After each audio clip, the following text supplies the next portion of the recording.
Isu kelangkaan dan kemungkinan kenaikan harga BBM memicu aksi borong bensin dan solar di berbagai wilayah India seiring konflik di Timur Tengah.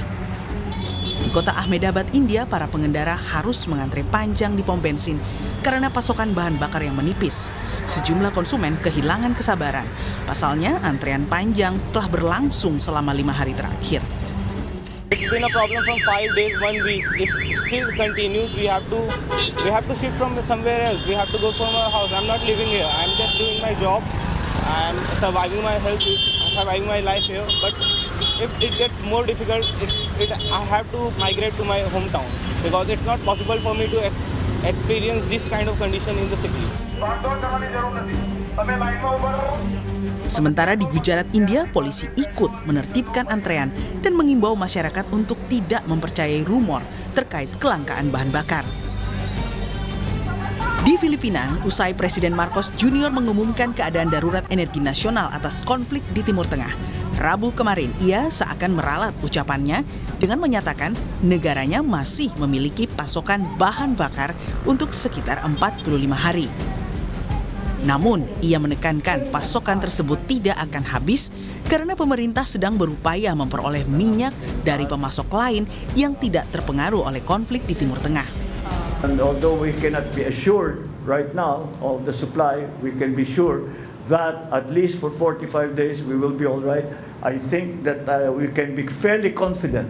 We can be confident that after the 45 days we will still have already arrived here in the Philippines. The reason that I declared an energy emergency is to provide government with more options should the need arise. Di Phnom Penh, Kamboja, para pengemudi tuk-tuk kesulitan mendapatkan bahan bakar yang terjangkau seiring dengan kenaikan harga dan kelangkaan bahan bakar di Kamboja akibat krisis energi global. Nampak para pengemudi terpaksa mendorong tuk-tuk mereka setelah kehabisan bahan bakar.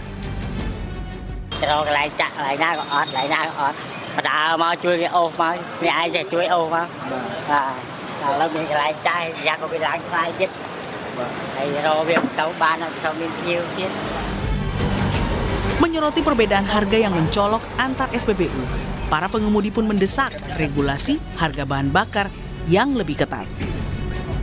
Harga energi global melonjak setelah terjadinya gangguan pengiriman melalui Selat Hormuz, rute utama bagi sekitar 20% pasokan minyak dan gas alam cair dunia.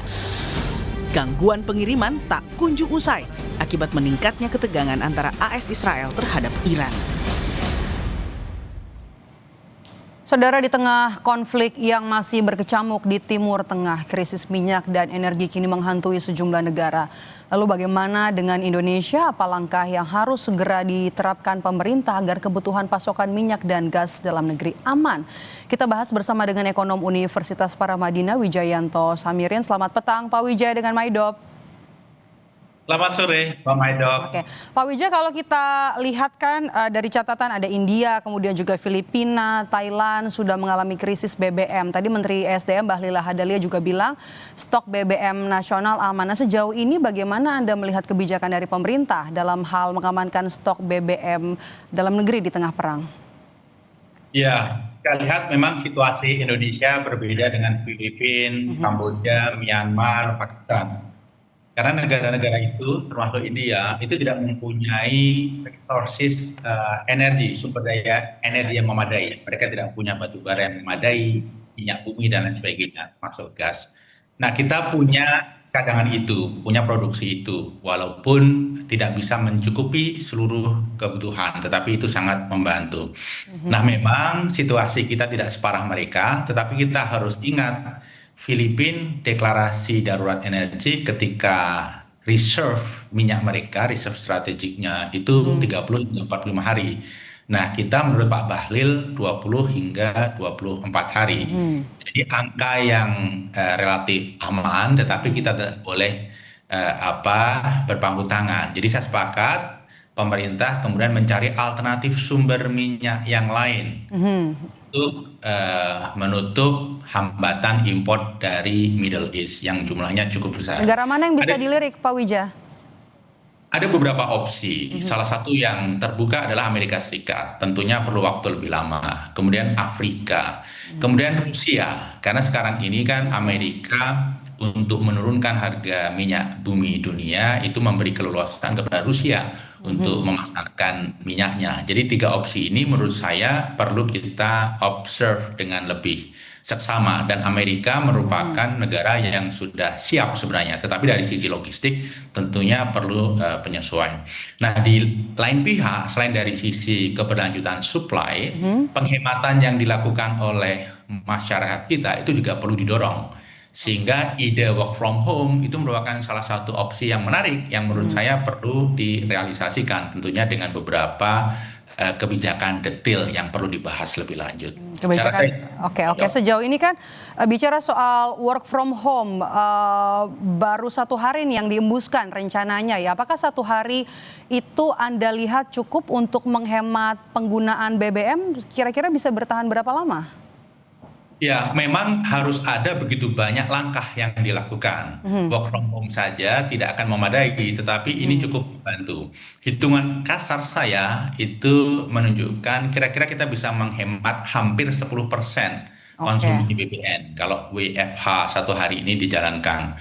Kemudian kita bisa menghemat import BBM sekitar 100 triliun per tahun. Kemudian subsidi juga bisa dihemat sekitar 15 triliun per tahun. Dari sisi nilai tentunya cukup membantu, tetapi tidak sangat signifikan. Tetapi kalau dikombin dengan berbagai pendekatan yang lain, saya rasa kita akan mempunyai solusi yang memadai. Oke. Karena perang tidak kunjung usai nih Pak Wija, apakah pemerintah Anda nilai perlu membuat skenario lain untuk bisa menjaga kondisi ekonomi nasional agar tidak ada inflasi? Saya rasa salah satu yang harus dijaga adalah fiskal, karena dampak kenaikan BBM ini kan ujung-ujungnya ke fiskal, dan fiskal adalah salah satu titik rentan ekonomi Indonesia. Hal yang lain, parameter makro yang lain itu cukup oke, kecuali fiskal. Jadi ini perlu dijaga betul. Nah, menurut saya selain menghemat penggunaan BBM, kita juga perlu melakukan realokasi spending di area yang sebenarnya bisa ditunda, digunakan untuk area yang secara langsung mengantisipasi jika krisis ini berkepanjangan. Krisis teluk maksud saya. Apa itu? Misalnya seperti MBG, kemudian Koperasi Desa Merah Putih, itu tetap dipertahankan tetapi dengan efisiensi yang menurut saya perlu dilakukan secara cukup masif. Masih banyak ruang efisiensi di situ. Efisiensi masif seperti apa untuk bisa menjaga keseimbangan fiskal kita, Pak Wija? Dua hal tersebut saja, kalau dilakukan efisiensi yang masif bisa menghemat luar biasa, 100 triliun lebih misalnya. Menteri Keuangan kan mengatakan efisiensi MBG bisa menghemat 40 triliun per tahun. Tetapi kan itu efisiensi, belum memasukkan faktor ketika target itu dilakukan rasionalisasi. Misalnya akhir tahun jangan 83 juta, tetapi cukup seperti saat ini saja. Atau bahkan lebih diturunkan, fokus kepada masyarakat yang betul-betul memerlukan.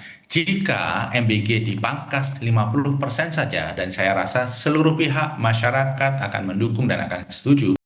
Untuk bagaimana memelihara konflik atau membangun konflik. Kita bisa lihat misalnya bagaimana, jadi dengan kata lain, maksud saya adalah ketika kita melihat Trump, kita jangan hanya sekedar mencermati apa yang dikatakan dia, tapi apa yang dia lakukan. Ya, dalam hal ini adalah bahwa ketika kita bicara tentang pengiriman pasukan ini, seperti tadi yang dijelaskan oleh Pak Agung, udah ada airborne, lalu ada marine, lalu ada pasukan yang memang sudah stay di sana, walaupun juga ada yang bergeser misalnya. Dan kata lain, kita bisa melihat bahwa ini adalah sebuah persiapan, gitu ya, persiapan untuk kalau misalnya marinir ya jelas untuk pendaratan. Jadi ini adalah sebuah persiapan, walaupun nanti kita juga akan menunggu, karena tidak hanya mereka saja pasukan tempur, tentu ada bantuan tempurnya, medisnya dan lain-lain, logistiknya seperti apa, itu yang akan kita tunggu. Tapi ini adalah tahapan persiapan. Ya, jadi yang pertanyaannya adalah kapan ini akan dilakukan. Nah, ini akan kemudian diskusinya sebenarnya di sana. Ya, Anda menilai bahwa ini akan segera terjadi invasi darat oleh Amerika Serikat? Bisa jadi gitu. Jadi bisa jadi ya, kemudian Amerika melakukan invasi. Karena kita melihat misalnya apa yang dilakukan dia di Venezuela. Di Venezuela itu tidak ujuk-ujuk kegiatannya. Itu dia melakukan pergeseran ribuan pasukan dulu secara perlahan-lahan. Begitu juga cerita dengan Iran ini. Lain halnya kalau kita membandingkan tentang Greenland. Greenland itu hanya statement saja Trump, gitu ya. Trump ingin mengambil alih, mengakuisisi Greenland, bla bla bla, tapi dia tidak membuat gerakan militer. Ini yang tadi saya lihat bahwa ketika dia sudah melihat gerakan militer, dia menggeser pasukan militer, itu namanya yang kita harus cermati adalah pergeserannya. Nah, itu adalah indikasinya yang harus kita baca, bukan statementnya. Jadi bagi saya ketika Trump sudah melakukan ini adalah fase persiapan. Walaupun nanti kemudian apakah itu jadi atau tidak jadi itu lain soal. Karena kemudian tidak hanya bisa sekedar pasukan ini, jadi harus ada bantuan-bantuan yang lain, bantuan tempur yang lain, Mas. Ya Pak Agung, untuk saat ini sebenarnya seperti apa mekanisme tahapan pengiriman untuk invasi darat? Karena berkaca pada Operation Desert Storm di 1991 di Irak dan juga di Afghanistan, seperti apa sebenarnya Amerika Serikat memulai tahapan untuk melakukan invasi darat? Kalau invasi darat itu bagian dari operasi gabungan. Biasanya operasi darat itu dengan pengumpulan pasukan dahulu dan logistik. Namun ini tidak kelihatan. Biasanya mereka akan mengirim divisi lapis baja, kemudian artileri, dan itu dikumpulkan di suatu tempat yang diperkirakan menjadi tumpuan untuk serangan. Dan saat ini tidak ada, semuanya ringan semua. Marinir yang dikirimkan adalah marinir dalam bentuk marinir ekspedisi force yang di kapal induk marinir namanya Tripoli ya. Kemudian juga ini juga hanya satu batalion ataupun belum sampai satu divisi dikirim. Itu adalah merupakan tim yang sangat awal yang belum merupakan tanda-tanda akan melaksanakan invasi, karena invasi itu harus 300, 400, 500 ribu orang dengan perlengkapan yang lengkap. Itu namanya invasi. Baru cukup ampuh untuk menakuti pihak lawan untuk kamu lanjut bangga, ayo berunding. Kalau cuman angkanya masih ribuan, puluhan ribu, itu masih belum cukup untuk membuat menjadi leverage atau daya tawarnya. Ya mungkin saya nggak tahu ya apa yang dimaksud di sana, tapi kalau setahu saya dari belajar di Amerika itu pengerahan pasukan seperti ini tuh angkanya mesti adalah di atas 100 ribu itu mesti untuk baru menjadi daya tawar yang ampuh untuk membuat orang bergeming. Kalau cuma segini itu mungkin tujuan lain itu mestinya. Baca. Baik, kita lihat bagaimana juga saat ini Amerika Serikat melancarkan 15 butir negosiasi dan juga Iran sendiri memiliki 5 butir untuk berupaya agar perang ini segera berakhir. Lalu seperti apa perang ini akan berlanjut? Kita bahasnya usai jedanya di Kompas Petang.